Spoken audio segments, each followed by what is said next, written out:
Emma Duval. Thank you so much for joining me and a huge welcome to Thrive Solo. It is fabulous to have you here. Now, before we get into our conversation and before you tell our listeners all about your book, Unwed and Unbothered, can you just tell our listeners just briefly who you are and what you do? Yes, thank you so much for having me, Lucy. You're So I'm welcome. Emma, and I am French, and I'm an aspiring, or I guess now technically an author illustrator with my first book. This is my debut book, and I kind of consider myself a child-free advocate. So I try to be part of the positive discourse around non-traditional lifestyles that include child-free for all kinds of people. I love it. The child-free lifestyle that Your we think. English is so ridiculously good. Where did you grow up? Well, that's I actually grew up in Luxembourg, the US, and France. And so I Okay. just came back to France after 10 years in the US. And now when I meet French people here, they actually ask me where I'm from, because I apparently caught a little accent. So Yeah. You've when definitely, I speak, I can definitely hear a bit of an American accent, but your English is absolutely incredible. thank you. Now, thank you for the introduction. Before we talk all about your book, I feel like we should acknowledge to our listeners that you yourself are married, right? Yes, yes. Yes. I am married, have been for a while. We are child-free by choice, which is also important given some people are childless due to circumstances. And you'll probably ask me why I wrote a book about single women. So I'll Yes. Well, that was going to be my next question. What made you write a book called Unwed and Unbothered when you've been married, as you say? Mhm. Tell us where it came from. Yeah, so it's been really a journey for me of self-discovery and trying to feel more confident in my own life choices. And I was kind of looking back at my own childhood and teenage years, and I realized that some of my biggest inspirations were single women without children. I don't actually have any in my family. I grew up in a very traditional Catholic family. Everybody's married and has multiple kids. But there were a few of these women that were family friends or friends of my mom who, yeah, just I was just in awe of their lifestyle because one was like documentary director in abroad.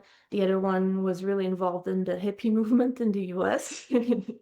She did not go to Woodstock. I asked her. She said she was just like, oh, well, I don't know, we'll not go. And then it blew up, and she was like, oh, we should have gone.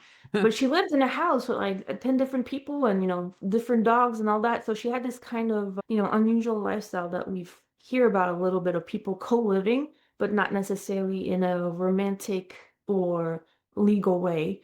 And so that was, yeah. So all their lives were just so different and unique from what I knew the life of a wife and mother to be. So I was always just like, maybe I'm just going to stay single because I don't want to have kids.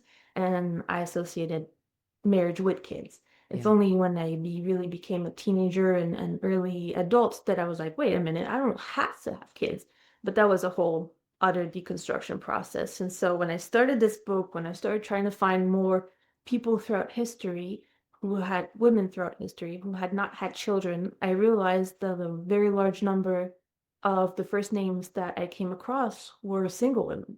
Obviously, it's the easiest way if you didn't want to get married or didn't want to have kids to just remain single. So I was just, well, let's just start with single women because there's already a good amount to do. And also, just on a practical level, it's a lot easier to say, are you married? It's a legal contract, yes or no, versus, the status of people's childlessness. And they might not have really information that they had children because they could have been, difficult situations of child loss, early child loss. So I was like, okay, well, let's start quote unquote easy with single women. I already have a lot of inspirations. Some of my biggest were just from the books I read as a teen. So Lisa May Alcott with Little Women, Jane Austen, obviously, and just it started kind of rolling from there. And I tried to include both famous women and non-famous women. But if you were to ask me why, as a married woman, I wrote this book, it's probably a big part of it is because these women have been so inspirational to me because of the way they've defied the traditional lifestyle of just heteronormative marriage, children, and yeah. So I was just been in awe of them, and I wanted to kind of honor them. Yeah, no, how fabulous. I love it. Now, can I ask actually, did you go through significant periods a bit like before you got married? Did you go through significant periods of being single that made you particularly interested also in the history of single women? I didn't date a lot when I was young, so I guess yes. Actually, I would say the biggest factor for me, I kind of mentioned, I think, in an introduction, is that I was so determined not to get married. I told my mom I'm never going to get married. I was seriously considering becoming a nun at a time when I was, Catholic. And it's kind of funny because I came across a number of women during my research who did choose to go into religious orders because it was kind of the only alternative. And if that was something I was seriously considering just because I did not want to go to the marriage and kids part. Yeah. So the thing with my husband is that, I mean, he's always been supportive of us being child free, has been huge. And he's also really been supportive of me doing this work. I was like, I hope it doesn't make you feel like I want to be single. He's like, no, I just, you're really passionate about this. And yeah, I hope it also doesn't make me a hypocrite because I am married. It's just, I would say, despite being married, I still have witnessed around me this pressure that some of my single friends face to be married and have kids. And also what I feel is a certain level of unhappiness that can emerge from marriage that will not be on to single people just from being partnered. That is also very interesting to see from a dynamic of like what we're taught to want and what we actually want. And it's also, I guess I should say, it's also in part been written for my friends. I have still a good number of close friends who are not married and are constantly facing the family pressure, friend pressure, all these pressures of like, hey, you're not married and you're Mm. nearing, your mid 30s, your biological clock is gonna run out, like all these issues that we face, and they have this added pressure. I have a certain pressure because I'm married and I don't have kids and it's expected from me, but they have the ultimate pressure of also being single. So it's like, well, you have to get married and you have to have children and you're quote unquote late on both compared to the societal standards, let's say. Yeah. No, it's so interesting to hear. It's actually really interesting to hear from a woman who is married, but who has just written this book. I mean, I think it's fabulous. Like you say, you kind of want to honor the women, the single women without kids who have influenced your life and who you look up to. I think that's fabulous, actually. Now, obviously, as you said, you are child free by choice. Tell me how you ended up being child free by choice. Did you always know that you didn't want to have kids? Or what's your story when it comes to that? Yes, it was always within me. I kind of compare it to when people say they've always known they wanted children. I kind Mm. of say, to me, it's the same. I've always known I did not want children. And as I said, because I grew up in a kind of traditionalist environment of, you get married, you have kids, and that's how it goes, no birth control and all of that stuff. I kind of was like, well, there's no people around me who were married and did not have kids. So the only people without kids were the single women that I knew who were only a few of them older and whose lives I was so inspired by, and I wanted to do that like them. So I think it was when I was in college and I came across the term child free online. So it's really thanks to the online community that I've been able to put a label on it. I didn't necessarily know the feeling I was feeling. I just knew that I felt it. It's been really hard to try to explain to people who aren't at all involved in, the discussions that, you and I are having or that are being done by people who are advocating against pronatalism and against, the societal norms. But as I say, as marriage being a staple of life that you're missing out on if you're not doing it, or even just being partnered, like even the idea of just women, just being happy to be single. So it's been really important for me to try and be very confident in my choice, even though I'm not in public, just because I have to constantly deal with that pressure from my family. Yeah. So Do it's still you? a huge struggle. I am not at all open about all of this. Our family doesn't even know I wrote this book. That's like how Really? tense the subject. Yeah, it's impossible. I was at a wedding last year and one of my aunt, was like, "Oh, you are you having kids soon?" I'm like, "No, it's not for us." Trying to discreetly go through the next question, and she starts going all like, it's against God, you're going against your religion, you're missing out, why don't you have kids? Almost like I was like, oh God. I was like, I'm at a wedding, I'm just trying to celebrate this couple. I'm the only one who's married in my family without kids. And when I say in my family, I mean extended family of like 100 and plus people. So it's a lot. Whereas interestingly, on my husband's side, who's American, he has multiple uncles and aunts who don't have kids by circumstances, and his brother also doesn't have kids. So it's kind of interesting that my family is still like, you must have children, at least three to five is the ideal number, and his family is very relaxed. So it's been also very helpful and kind of in my process to have such supportive in-laws, which is Yeah. also not the case for everybody. My gosh. I mean, I'm still in shock about what your aunt said to you. What other kind of comments have you had to deal with from other family members? I'd be really interested to know. Yeah, it's kind of painful to talk about, even though it's not huge. But I try to have the conversation with my mom a few years ago. So as I said, when I was, a rebellious teen, I was like, I'm never gonna get married. I'm never gonna have children. Of course, I got married around 24, and my mom is convinced that it means I also changed my mind and I want to have kids. Um, she actually mentioned during her speech that I had said I would never get married and become a nun. But I haven't changed my mind on having kids. Mm. And the last time I tried to have a conversation, she took it so personally.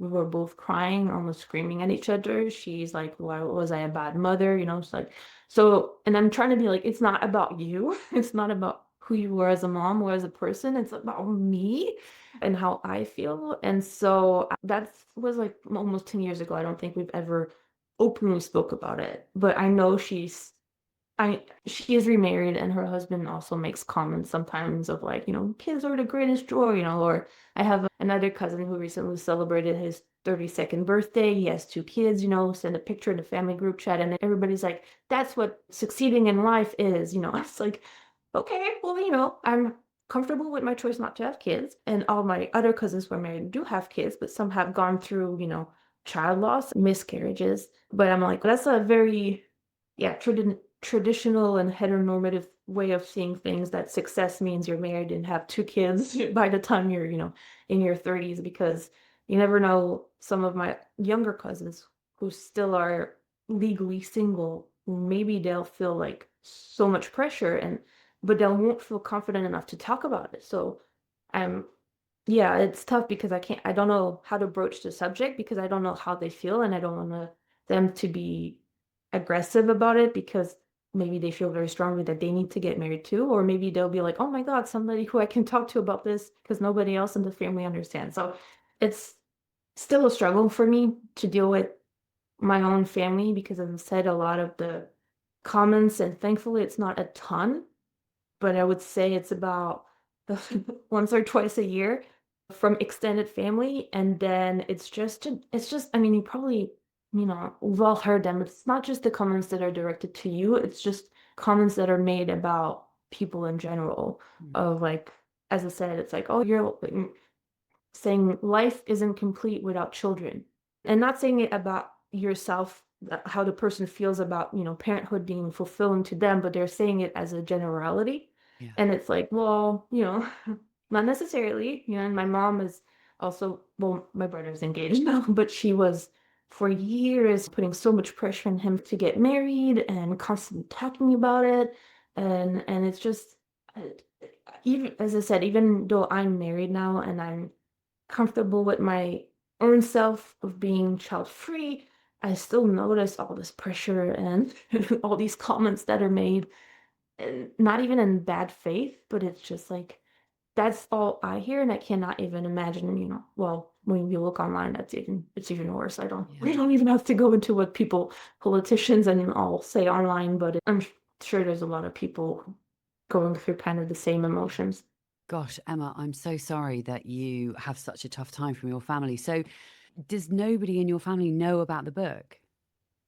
I only told my brother, Wow. um, and just because we were having, a vulnerable moment of chatting, and but just like, but that's the only person I told, and hopefully he didn't tell anybody else, because as I said, I know this will blow up in my face Oh my if my gosh. family learns about it, which is, It's such a shame, isn't it? Such a shame. I mean, it just, but it speaks to how incredibly strong the narrative is and the expectation is, particularly in certain religions, cultures, Catholicism, as you say, your family is Catholic.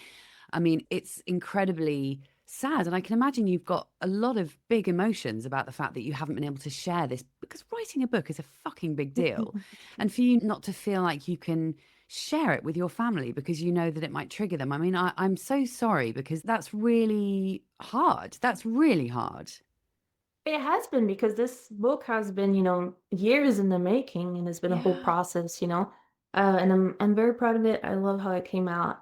On the other hand, I would say I'm also very grateful for the online community, because that's where I've been able to get so much support from, other people who are in the kind of advocacy field of singlehood and child freedom and all of these, Yeah. going against the traditional way of living, in the sense of, work a 9 to 5 job, get married, have kids, like, all there's so many layers that you can kind of go Yeah. against the grain, that and there's so many people working on so many different parts of it. That's why I'm so grateful that the internet exists, because I was thinking, I look back at some of these histories, and these women lived 500, 700 years ago, and I'm like, well, wow, I cannot even imagine trying to process your feelings if you can't even reach, today you can find your community wherever they are through the online world, but yeah, hundreds of years ago, good luck if you're the only one, and I don't Yeah. know how they, yeah. So true. Let me ask you actually, because obviously I've got lots of single women without kids listening to this podcast. When you talk about online communities, can you just tell me the communities that you're talking about? Only because I know that my listeners will be Mm. really interested to know, because they might want to join various communities or just know people that you're following online or whatever. Who are those people that you sort of look to on the internet? Well, I'm gonna focus on, like, the main ones, which are, Facebook, Instagram, and to a lesser degree, Reddit. Reddit is actually how I came across the word child free. And even though it has a large number of subscribers on that forum, it's not as active, I feel, as it used to be a few years ago. Hmm. So mostly now I do Facebook groups, like Lady No Kids, and other online groups through the Instagram, like yourself. I think a lot of people know we are child free. Yeah. And they also have a smaller community that's on, well, that's on an app. I can't remember the name right now, not Medium, but yeah, there's a lot of great content right out there that I usually find through the hashtag child free, no kids, Yeah. dinks. And then the Dinks. difference, dinks, dual income, no kids. Okay. Got And it. you have sink, single income, no kids. And if you have a Oh, dog, we used I to have d- a dog, it's dinkwad. So oh I don't know my if you can God. say that. I don't know if it's Oh considered my God, I a literally bad hadn't word. heard of either of that. So I'm a sink. Yeah. Yeah, and then obviously I just want to mention the childless community, which is not something I was hugely familiar with, which is all anybody who doesn't have children due to circumstances. So not by choice, because their perspective is completely different from my perspective, or people who choose not to have kids, Yeah. but they have their own, questions and their own way of thinking. Even like I'm thinking, Jody Day from Gateway Women, Yep. or the Childless Collective, which is Yep. run by Katie. Katie C. And Pick. Is yeah, it Kate? Yep. and so they do great work, because that's a whole other layer of issues. But what I was gonna say is just I've been made aware. I feel like I'm trying to be a lot more nuanced in what I say now, because I've Mm. realized that, when we're talking about people without kids, you really have to make sure you're including, everybody. So it's just Yeah. people who don't have it by choice, people who don't have them do not by choice, people who are single who don't have kids, people, Yeah. like there's a lot of different people. And Sorry, it's my cat. Just no, I know, I love it. It's so cute. I have a cat too. I locked he's him just out of like the room. moving himself. He's just rearranging himself on my lap. Sorry. Oh yeah, and that's another hashtag, a childless cat lady. Right. Like, also that some of that I trying to reclaim that word. Because actually, that's something really interesting. Is I came across some imagery of women, like stereotypes drawn from centuries ago, that illustrate single women with cats in a very derogatory manner, so very Right. ugly, very old, making like the whole spinster type. And I was like, oh wow, this I didn't realize the childless cat lady had such a long history behind it. Yeah. It's Which so also just shows how how deep into society this whole narrative Yeah. has its roots. 100%. Emma, let's talk about your amazing book. I mean, obviously, you've pretty much told us why you wrote it, but just tell us briefly, and then we'll go into it in a bit more detail. But what is the book about? How would you describe this book? Yeah. So this book to me is an introduction to the history of women who were single and without kids. And the reason I mention without kids is because I want to just add a little asterisk that there's actually a really interesting history of single mothers. I just felt like that was not my place to talk about it, but I came across some fascinating history of all. But I chose not only to focus on single women, but single women who did not have children. Yeah. And it's kind of a mix of it's short biographies of a number of them that I tried to have from as many centuries as possible, as many cultures, ethnicities, religions as possible to show my goal was to show single women without kids have always been has always existed, but not only that, they have made such an impact on history that we can still find facts about them today. It's obviously one of the big issue with women's history is that often the narratives have been lost to time.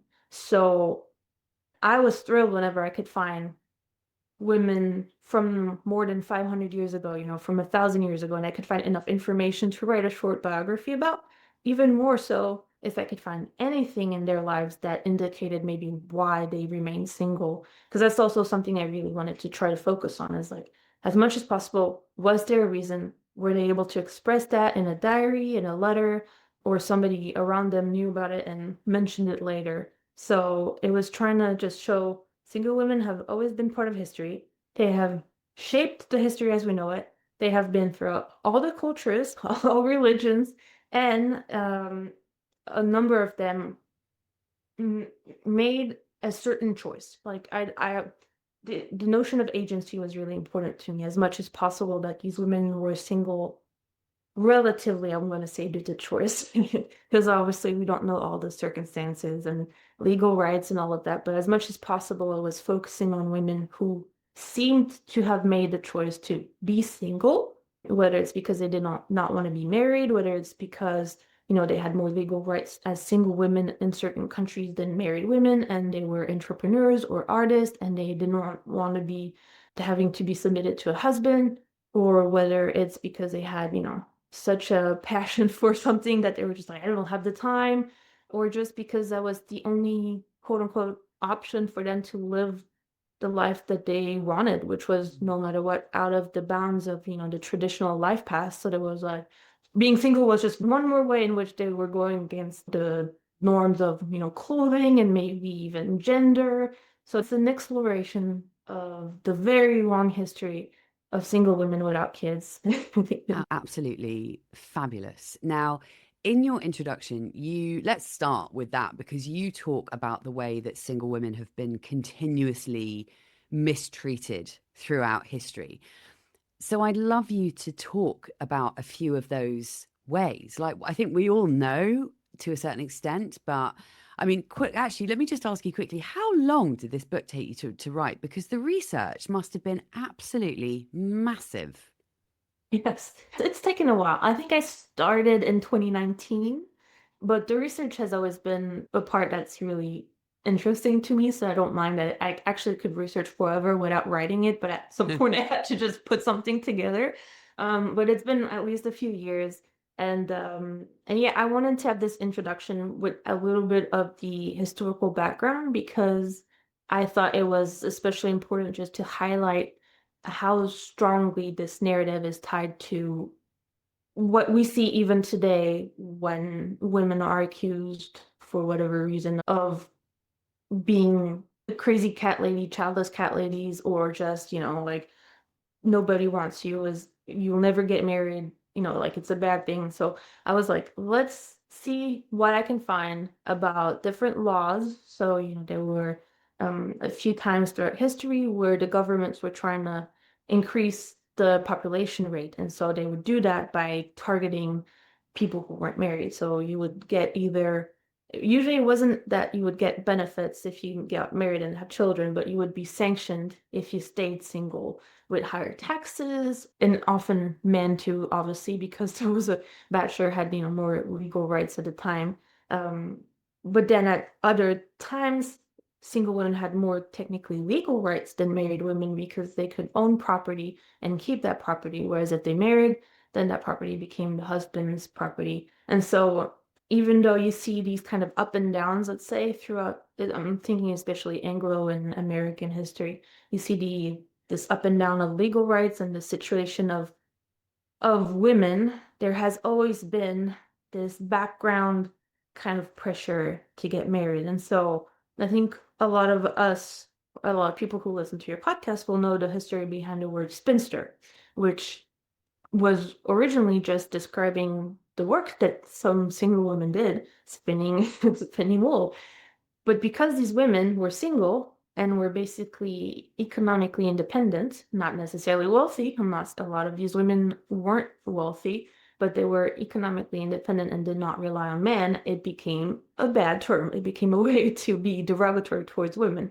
A word that still exists today. Now you have even other words like thornbacks, and then different languages have different words. In the French language, we have Catherinette, which refers to the St. Catherine feast, during which women over the age of 25 who weren't married were supposed to like wear a specific hat to show that they weren't married.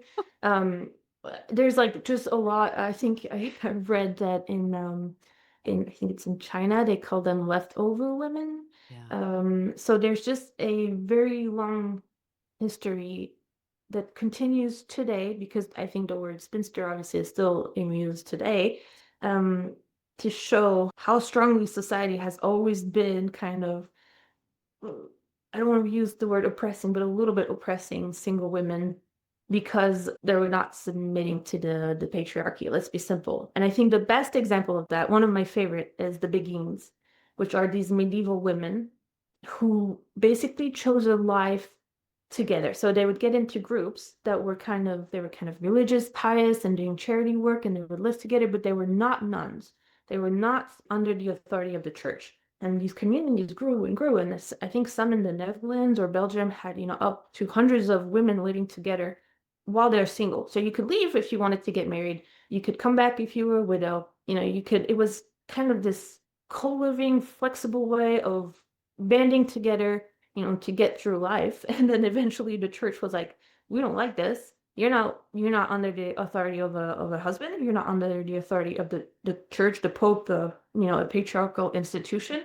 We are going to do everything we can so that you don't exist anymore. And so there's this whole movement where they really they went hard against them. Some of them were expelled from city. They changed canon law, I think, so that, the Beguines would basically be outlawed. So it really only lasted a few centuries, at its height during the medieval times in Europe, and then it was crushed by the, Wow.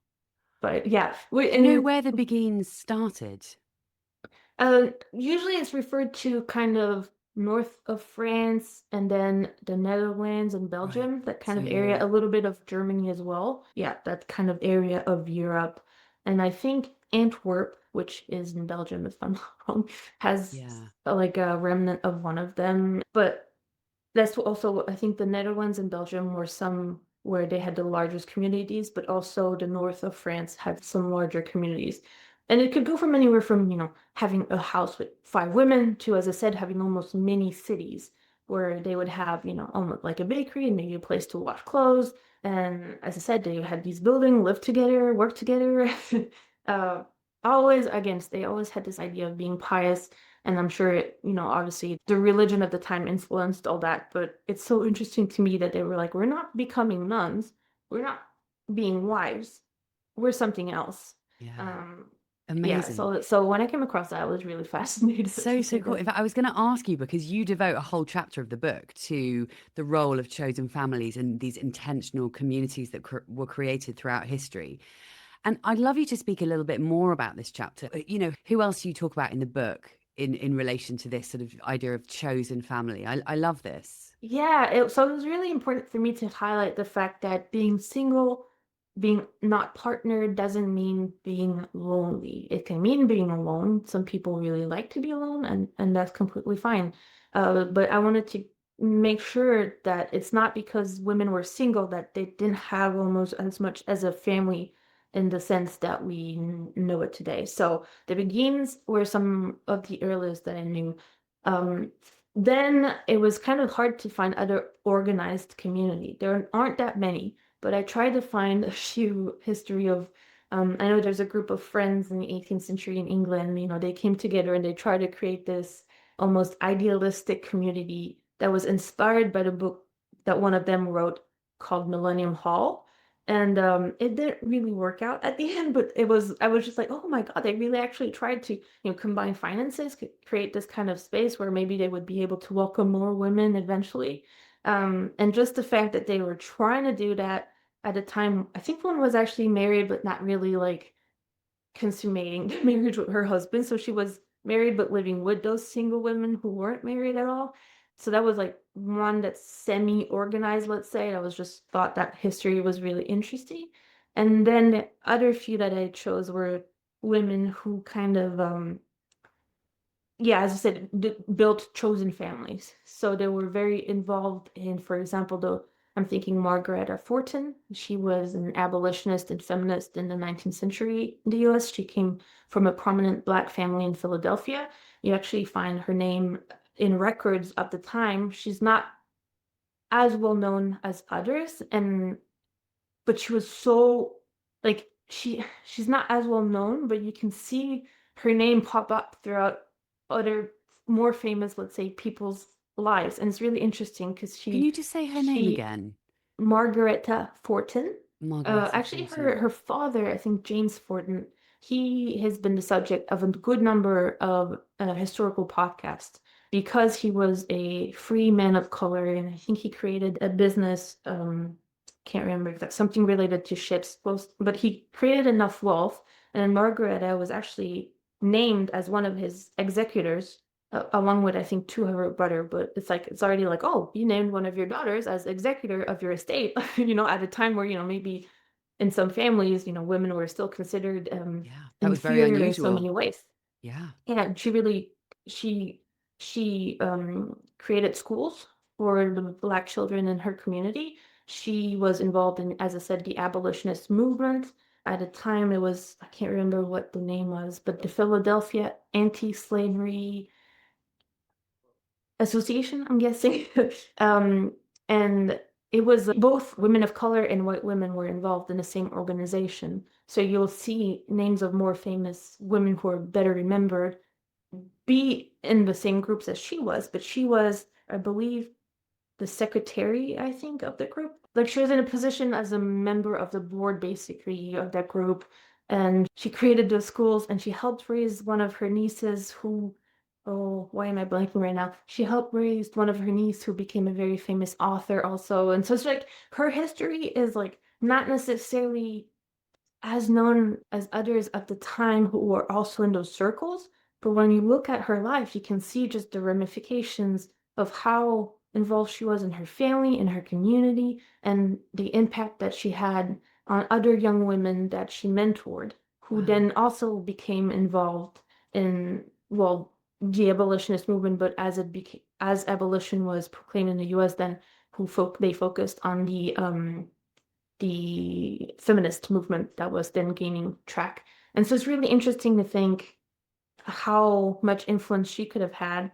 And again, she helped raise her niece, Charlotte Fortin Grimke. And you might recognize the name Grimke from the Grimke sisters, who were, Okay. early abolitionists. And so her niece, who was mixed race, became also a notable abolitionist educator and writer. And so that's like her niece is more known than Margaret Fortin herself. Right. But her niece has written in her own writing about how much her aunt meant to her. And she was also involved in what I call a sisterhood of younger women.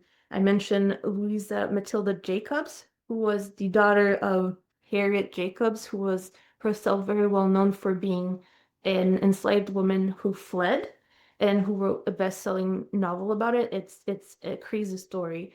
And so it's kind of like I feel like I'm name dropping more famous people just to show a point, but it's just because her life is so fascinating in that you can really see the impact that she's had without being married and having kids. So to me, she's very inspiring as well. And so it Yeah. was also trying to demonstrate how she really was involved in her community.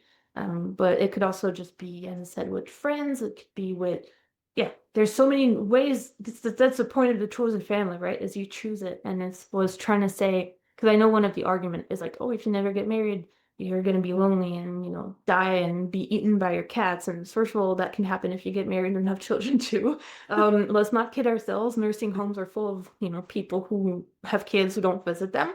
But secondly, it was to really make a point that being single and being alone legally or unpartnered is not the same as being lonely. Yeah, totally. I couldn't agree more. Absolutely wonderful. I love hearing about all this. It's absolutely fascinating. Now, I want to hear about the chapter called Prioritizing Pursuits Other Than Marriage, because one of the things that I encourage single women to do to kind of make the most of their single lives while they are single, maybe they'll get into a relationship, maybe they won't. But I want them to kind of lean in to what it is that they really want from their lives and use singlehood to really go all in on a passion or a pursuit that really lights them up. So, can you just talk a little bit about Yeah. this chapter? Yeah, absolutely. I think it's one where I have almost the largest number of women in it just because trying to categorize them was a little bit hard sometimes. But this chapter was really kind of trying to say a lot of these women had, if not proposals, they had options to get married. It wasn't even that, they were in financial difficulties and were not a good match for anybody. They were great women. They were great matches. They could have gone married. They chose not to. And it was kind of seeing how many different ways did they live their lives. And so you have poets, you have intellectuals, you have uh, for the English public, Jane Austen and Florence Yeah. Nightingale. Yeah, yeah. Florence Nightingale, she actually, I don't remember if she actually had Jane Austen obviously was proposed to, said yes, the next day retracted. We don't really know all the details. We just know that she remained single, and so did her sister, whose fiance died abroad. So she could have gotten through that path. I kind of think she's very similar to who's it? Is it Charlotte in Pride and Prejudice, who has is like, I need to get married because I need to support my family. And I'm sure she had the same thought of like, if I get Mm, married to this rich family friend, I'm a one less burden for the rest of my mm, family. And she was like, nope, can't do it. Or at least that's what that's what I think. um, and then she just remained single and wrote some wonderful books. And yeah. Florence Nightingale, she kind of had this almost religious devotion to her work as a nurse.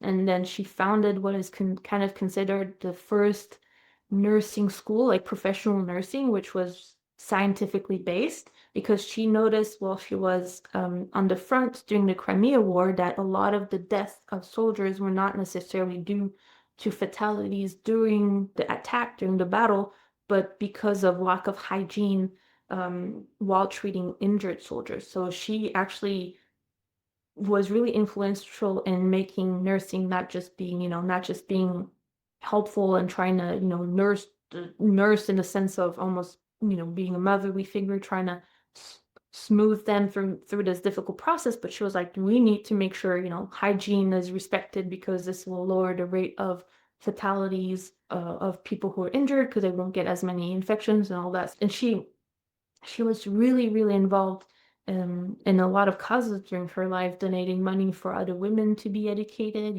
So she just chose kind of to make this cause, I'm gonna say, her life. Whereas Jane Yeah. Austen, I think, was more of a, so passionate about just writing and being able to write. I think it seems like her father and her brothers were relatively supportive, and she might have feared that a husband would tell her, stop writing, you have to take care of the house. Yeah. And also she saw a And have lot of kids. her, yeah, and she has a number of women in her and around her who died either due to childbirth or childbirth complications. So I'm Right. sure that also had an impact for her to be like, I don't want to die like that. And so she just, yeah, that was what motivated her to, again, not just live a single life but say, no, I am not going to get married, which is a really strong position to take at a time when she technically was a burden on her family because Yeah. she didn't make money until really the last few years when her books became bestsellers, and even then, she died in 1817. Not like Louisa May Alcott, who was kind of very wealthy for a part of her life. Jane Austen was supported by her father and then her brothers economically, just like her mother and sister were. And she was like, comparing both options. She's like, I'm still going to choose to be single, Yeah. even if it means, my life might not be the most comfortable one, Yeah. because, well, we don't know the reasons but because. Yeah. Just going back to Florence Nightingale for a moment, I wonder, like, considering the incredible work that she did, I wonder how much she suffered from the stigma and expectation and the patriarchy and all of that, despite what she was doing. I wonder how much she felt that. Did you find anything out about that in terms of Florence Nightingale in particular? Yeah, there was actually one quote, I put it in the book, that I thought was kind of going back to what you're talking about, of what she might have been feeling. In one of her letters, she wrote, I don't know what a wife and mother feels, and I am very glad I don't. Each person tell the truth from his own experience. And I thought that was probably a way to say, people keep telling me, I should be married, I should be this. I'm not married. I don't know your life. You don't know my Yeah. life. Yeah, this is my Um, experience kind of thing. this is my experience, Yeah. and yeah, and so I think a lot of these women were resigned in a way to face the stigma because they felt that it was worth it. Yeah. It was worth it to be able to pursue a passion. It was worth it to be able to devote their time to a cause. It was worth it for legal reasons. As I said, some women had businesses during times where they were legally allowed to have businesses and own money and own their heritage. And they're like, I could get married to a man who gets drunk and gambles it all away, and I will have no recourse. And so, no, it is not worth it for me to get Yeah. married. So, yeah, this chapter is really about just the different kind of fields, industries that some Yeah. of these women pursued, and It's the so fact that they did so in a very, to me, very daring way of yeah. really being like, I'm not getting married. Yeah, I honestly find it so, so fascinating and so actually wonderful that, the likes of Jane Austen and Florence Nightingale felt so strongly about what they wanted to do with their lives. I just find this whole thing completely fascinating. Now, actually, that leads me on to my next question, which is you, I saw something written about your book where the word gumption was used in relation to the women that you've written about in the book. And I love that word because partly because of the film, The Holiday, which I absolutely love and I Oh, watch it every single Christmas. And there's a line where Kate Winslet confronts Jasper, the absolute knobhead who has like fucked her around for years. And she says, I don't know, but I think what I've got is something slightly resembling gumption. And she like kicks him out and slams the door. And it's just this brilliant moment. So I wanted to ask, is there a favorite story of yours in the book of a woman who, in your opinion, really has gumption? I just think it's such a good word. Gumption. it is. It's always so hard, to pick one I because I know. think Sorry. It's like picking your yeah, baby. no, it's a great Sophie's question. choice. Actually, often I'm asked which one is my favorite, but if I'm trying to look at through the lens of gumption, it adds another layer. And it's hard because it's also very dependent on the limitations and the privilege that each of these women had. True. But I think I'm gonna go with Hildegard of Bingen, who was a nun in the medieval time. The reason I'm going with her is because so she joined the religious orders when she was a teenager because she was put under the care of another noblewoman who went into the orders. So I recognized she had no agency kind of in that life choice. But when she became kind of the head nun of the abbey that she was kind of managing, she started to really be able to kind of use the patriarchal arguments against the patriarchy, at least in my opinion. So she would Wow. say, for example, I'm having these visions.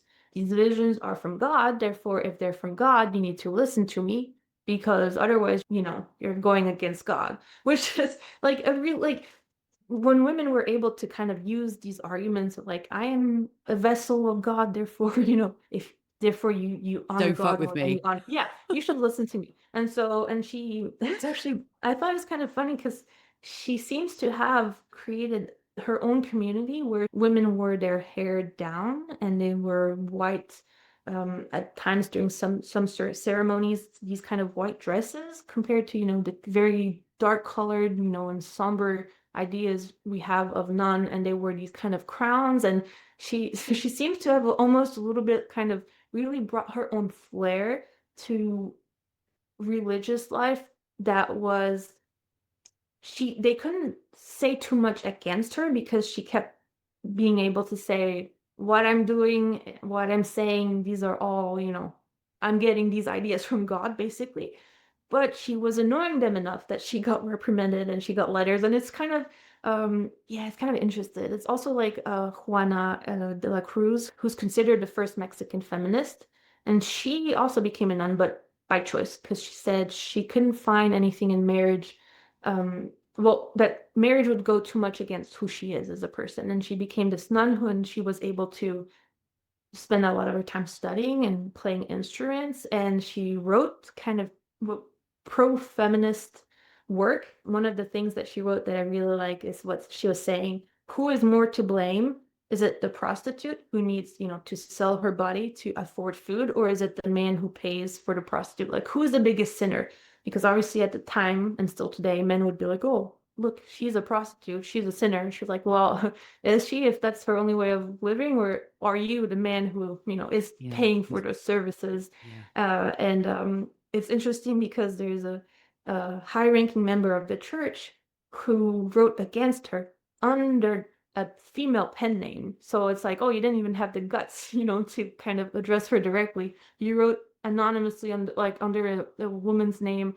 And so, yeah, unfortunately, Juana de la Cruz was a little bit forced to quiet her voice down, but she still was able to write so much and to make such an impact that, as I said, she's considered, like a feminist author because she wrote things that were very forward thinking for the time. And so, to me, although I don't consider, I consider myself an atheist today, and there's a lot of problems I have with institutional religion, but the fact that these women were able to kind of be like, use the tools that they had to make the best of their situation, I find just so smart. I don't know It's how to say otherwise.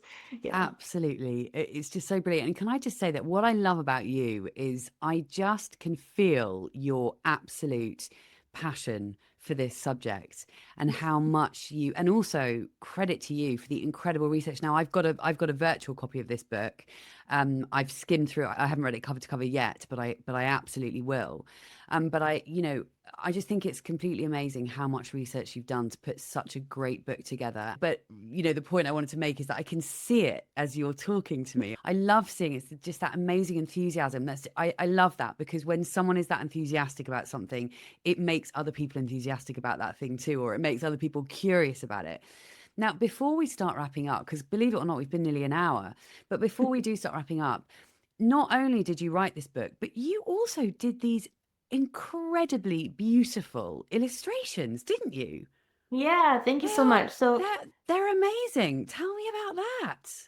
that was, again, both something just like I is something I really like to do, but also just on a very practical reality. A lot of these women don't necessarily have portraits that exist Mm. of them. And if they do, they're, under copyright or owned by museums. So I wanted to be able to represent them and represent them in ways where you can hopefully feel their confidence, or, not in the not necessarily in a neutral pose or just sad pose, but in a, as much as possible, smiling or with like a little tongue in cheek, and or their strength. And so doing the illustrations myself was a way to make sure that they all got their own picture. Yeah. And it was especially important for women who we don't really have photographs or paintings of, because yeah, I just wanted, I'm very visual, and I was like, well, that's also a way kind of to hopefully honor their memories, to represent them in a positive way. Just absolutely incredible. And I mean, obviously, this is a podcast, but I do put this on YouTube as well. Can you just hold up which is your favorites? And obviously, tell the listeners as well who can't see it. But can you just, I'd love to see which is your, because I mean, I've looked through these pictures and I mean, they are beautiful. I'd love to Oh, know which thank one's you. your favorite. Oh, these are such hard questions. Uh, Sorry. no, it's okay. It's a great question. Well, I just want to visit this since we talked about Hildegard. So this is, oh, it's kind Oh, of blurry, yeah. but this Yeah. is Yeah. what Yeah. she looks like. Oh, was it blurry? Yeah. No, I can see But it. Yeah. you Yeah. I can can see see it's it not like enough a to, typical nun outfit. yeah. I think honestly, one of the ones I like the most is Walada bint al-Mustafi because I represented her trying to like Move it this way. Oh, looking yeah. Yeah. There yeah you go. looking Oh, yes. over her shoulder Yeah. with a little how do you call it, Sparkle in her eye. yeah, sassiness, because Yeah. actually part of the biography is that she wore this cape that was embroidered with kind of these confident affirmation of, I am by Allah fit for high positions and going my way with pride. Now, again, I don't know if that's true. That's just what biographers have written about her. So I decided to kind of represent her with this kind of inscription on her on her cape here and looking over Yeah. her shoulder like a confidence that yeah, so Honestly, as they are much as they I are could, having beautiful. yeah these confident women was something that was important to me, or as you might have, we mentioned the Beguines, so I don't know if it's visible, but Yeah, yeah. she's kind of has a little smirk. Oh yeah, yeah, yeah. Oh my God. So Honestly, they are like for anyone, I mean, I would recommend people go and buy this book, of course, and not least because of these beautiful, beautiful illustrations. I mean, they are so great, Emma. They're really, really gorgeous. Like when I was scrolling through, because obviously I've been looking at your book on screen, I was just like, oh my God, these illustrations are absolutely gorgeous. Now, so bloody well done. Now, before we do wrap up, is there anything else that you would first of all like to pull out of the book, but also do you have anything that you would like to say for any of the women out there who are, perhaps those who are unsure about whether or not to have kids, or perhaps those who are feeling sad that they haven't had kids? Just anything else that you feel called to share with this audience? Yeah, absolutely. So I think I wrote it at the back of the book, but basically, my goal when I'm looking at the history of all these women is to be like, you're not alone. There is this sisterhood. There's almost this matriarchal lineage that's non-biological. There's so many different lives. You can be inspired by what inspires you, right? So as I said, if even you don't have to accomplish the things that they accomplish, but what I was trying to do is give very different um lives, so that because to me each of them brings something that I'm like, that's inspiring to me, because even though I'm very enthusiastic about the subject, I do not have the gumptions that they had to go that much against everything The that grain. society is telling us to do. And so they're just able to live their lives, tell their stories, and I the one thing I wish I could have included more in the book maybe is just quote unquote ordinary women, because I don't want people to feel that if they don't get married, if they don't have kids, that they need to do something that's history changing, that's life changing. You can just be you. Yeah. It's just that for the purpose of this book, obviously the history that have survived are often the ones that have really made an impact. But it's like I just want people to not feel the same way that I felt when I did not know about online communities, when there weren't many people around me who were going through the same thing or thinking the same thing, that you don't know, how to talk about it to people because you don't even Mm. know where on the scale they're gonna be, if they're gonna pity you, if they're gonna be aggressive towards you, or if they're gonna be completely understanding. So one thing I have noticed is when I talk about it, there actually have been, when I talk to strangers, I'm just like my dentist or anything, and the subject of kids come up, and she's asking, "Do you have kids?" I'm like, "No, I was in the U.S." And she's like, "Oh, I don't either." I was like, "What did you ask me?" Like, don't you? But it's such a question I'm sure she asked. But then it was really interesting to me. I was worried. I was like, "Oh, is she gonna judge me like I'm, in the dentist chair?" And she, no. And then I've actually met, a number of women who have either are single, past their childbearing years, and it's not a defining part of their lives. You wouldn't necessarily know it when you meet them Mm, because they have such rich lives. I think Jody Day said the least interesting thing about me is that I don't have kids or something yeah, like that. I love And that. yeah, I mean, again, I know it's weird because like I'm writing about their lives because they're single, because they don't have kids. I'm trying to be a positive advocate for child freedom and people who are childless due to circumstances. But it's just do like these women and say, it doesn't matter what society thinks. I'm just gonna follow my heart or who I am, who I think I am. Yeah. Live authentically. That's Yeah, absolutely. I couldn't agree more. Living authentically is really what it's all about and what we should all be striving to do. Although, ironically, that can be incredibly hard for people, not least because of the patriarchy. Emma Duval, thank you so much for your time. How completely wonderful to hear from you. How can people find you, follow you, and most importantly, buy your book? Oh, thank you. So you can follow me on social media, no, on Instagram under Millennial Emma. That's my name. Otherwise, this book is now available both in the US and the UK at most resellers. You might have to order it online, but it'll come to you. Finally, it's in both countries, which I'm very excited about. And yeah, hopefully, if you do pick up a copy and it has a little shiny cover, you can't really see it on the camera. The camera is not the best, but it's a nice coffee table book, and hopefully if you have it in your apartment, in your house, and people come by, they'll ask you, questions about it, and you'll be able to tell them about, how you're thriving as a single woman without kids. Absolutely. And also, let me just say, I love the cover. It's such a great cover. It's just so cool. I mean, you obviously did the cover as well yourself, Yeah. right? Oh my God, Yeah. just amazing. What a talent. Thank you for being here and sending you lots of love. Thank you so much to you too. And thank you to the wonderful editors at the publisher who suggested the title Unwed and Unbothered and who picked this as the cover image. They have great taste.